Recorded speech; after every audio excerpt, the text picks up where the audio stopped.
Do you want a ship that can clear T5 and T6 electrical abysses reliably and quickly? Then the Stormbringer is the right ship for you. Let's go straight into the fitting of this ship. The high slot has a Vorton Projector and a small EMP smart bomb. In the midst we have an MWD shield booster, 2 posse multispectrum for a CPU, a battery and a shield boost amplifier. Lows we have watch and tuning system for more DPS. And in the rigs we have an operational solidifier, a capacitor control circuit. We also need an ancillary current router to make this fit. And for the implants we have CPU management and capacitor management, as well as all the mid-grade crystal implants without the Omega.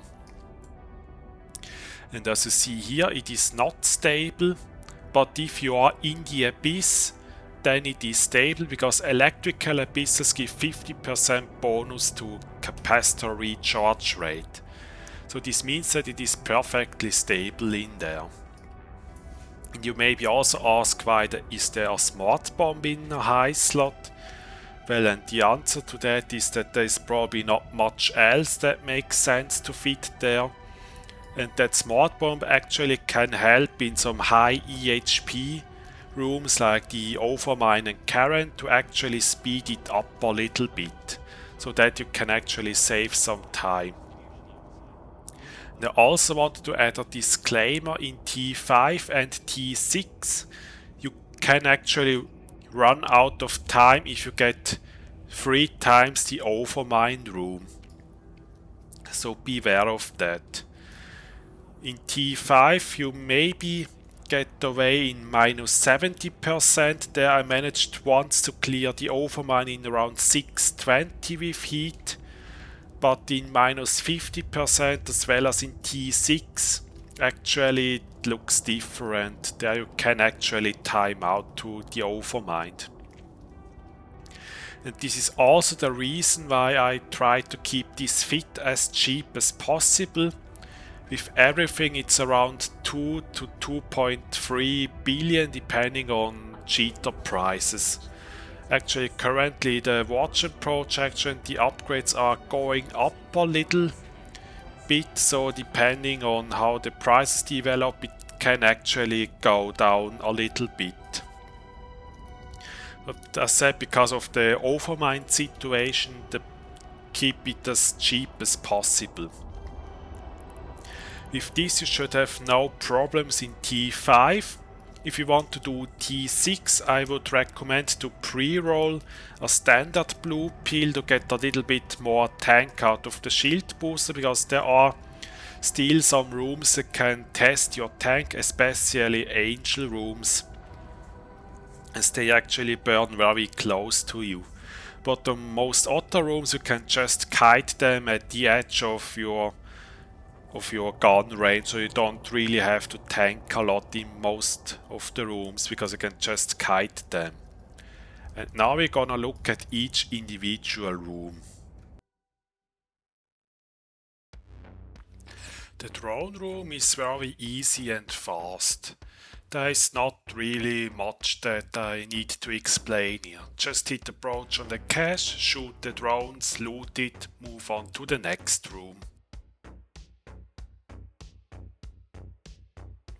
The Deepwatcher room, well, just easy. Orbit the gate, and before that obviously loot the cache and then just kill them. There's nothing that can really go wrong in this room.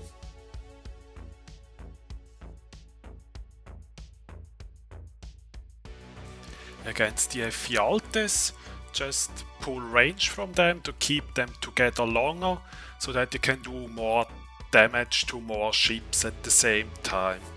Other than that, it is also a very easy and fast room.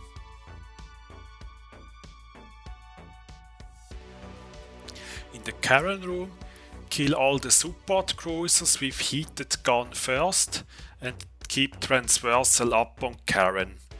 Then try to orbit Karen at 500 and just kill her.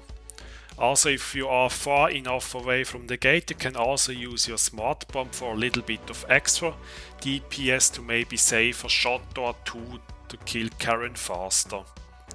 And actually a triple Karen room is not a guaranteed death scenario in high tiers. Like in T5, this room takes around 4 minutes, so you should have no problem surviving a triple Karen room.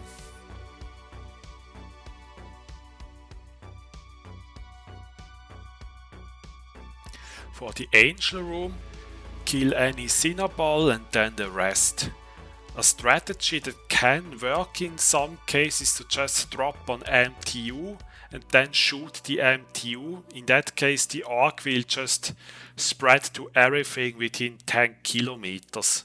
And this is also a strategy that you can use in some other rooms if the rats orbit close but don't stay together.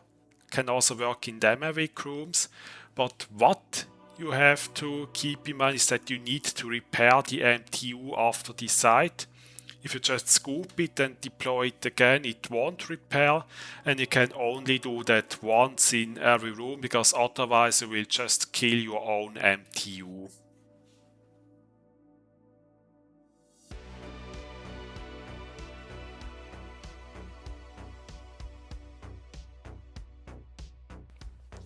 The Leshak room is very easy, as they are very close together and have very low HP. They just melt after 2 to 3 volleys, so there is not that much that can go wrong. In the shipyard room, load strike snipe if you want to do that, and avoid it if there are a lot of blinding Leshaks.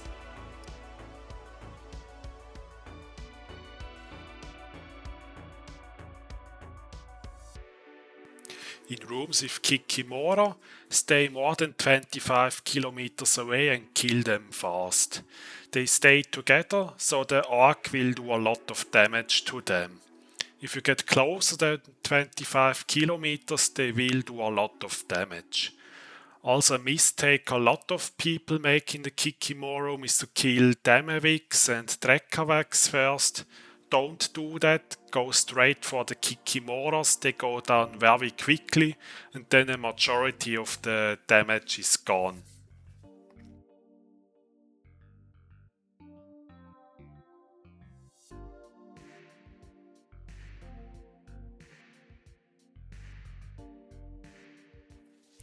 The Marshal room is one of the harder rooms. It can be hard because of the micro warp drive signature radius blue. What you can do, however, is to pull range, stay more than 70 kilometers away if that is possible, and then kill any frigs and cruisers first that burn to you, and then you can try to use strike snipe to kill the battleship outside of the missile range. This is not always possible, especially if there is a blue cloud behind your spawning location. You do not want to be in a blue cloud in the Marshal room. But if there is no blue cloud, then this can be an option. What can also work is to just cycle your micro warp drive for one cycle and turn it off and then on again, so you can try to reduce damage a little bit.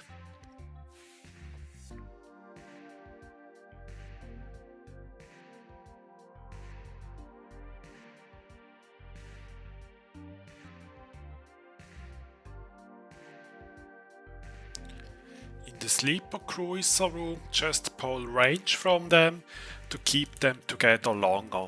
With this you can do damage to more of them at the same time. If there are some drifter cruisers, I would kill them earlier because they are a little bit faster than the sleeper cruiser.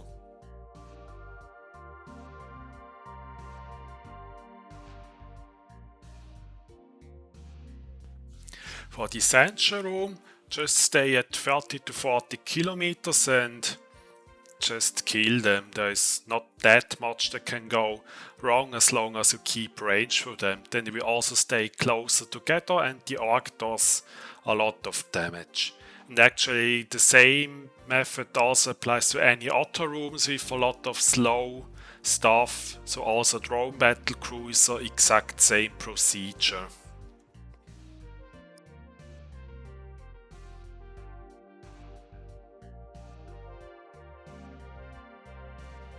In the Vedmak room, kill Drekavacs early as long as they are together, and once the Vedmaks get into range, switch to them. Kill starving Drekavacs and Vedmaks first and then the other. Kill newts first so you can keep your tank alive longer. Heavy newting waves can still become a problem even in electrical. This is why you want to kill newts early, especially the starving Drekavac.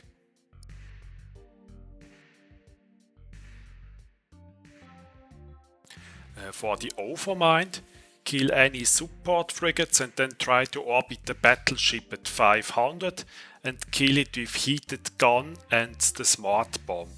For the smart bomb you have to be more than 5 kilometers away from the gate, otherwise it won't work. And as I said in the intro, if you get this room 3 times in T5 or T6, then you will run out of time. There's nothing that you can do about this. But in T4 you should actually be able to survive a triple Overmind room. But the chance to actually get 3 Overminds is actually very low. Assuming that each room has a 1 in 18 chance to spawn, the chance to get a triple Overmind room is like 1 in every around 5,800 Abyssal runs. So this means that on average you lose one of them every 5,800 rooms for sure. But there can also still be other circumstances that can cause a loss, like the Overmind is not the only room that takes a lot of time. The Angel room can also eat up a lot of time, and so does Karen sometimes, or other rooms where there is a lot of small stuff spreading out, like the Marshal and Vedmak, Drekavac and so on. Because the DPS of the Stormbringer on single targets isn't that great. We are talking at around 300 DPS plus 10 from the smart bomb. If you add drugs you get around 325 to 330, with heat around 380, which is actually really low, especially on single target. But the power of the Stormbringer is actually in rooms where there is a lot of small stuff that stays closer than 10 kilometers together. In these cases the arc will just spread to everything in that range and kill it really fast. So yeah, Stormbringer is great on single target. Yeah, and this is how you fly the Stormbringer with a micro warp drive in Electrical Abyssals. If you have never used this ship, I would start in T4 just to get some practice with it, like learn how it works. Then move up to T5, and if you are sure with that you can do T6. And as I said in the intro, if you want to do T6, I would pre-roll a standard blue pill boost to get some extra tank, because otherwise it can be rough in some room, like the Angel room that does a lot of EM damage and has very good application against your Stormbringer. Yeah, and if you happen to do shopping on Marquee Dragon or the Eve store, use code Gustav, helps the channel, and you also get a 3% discount to Marquee Dragon. Also remember to join my Discord, and thank you for watching and see you in the next video.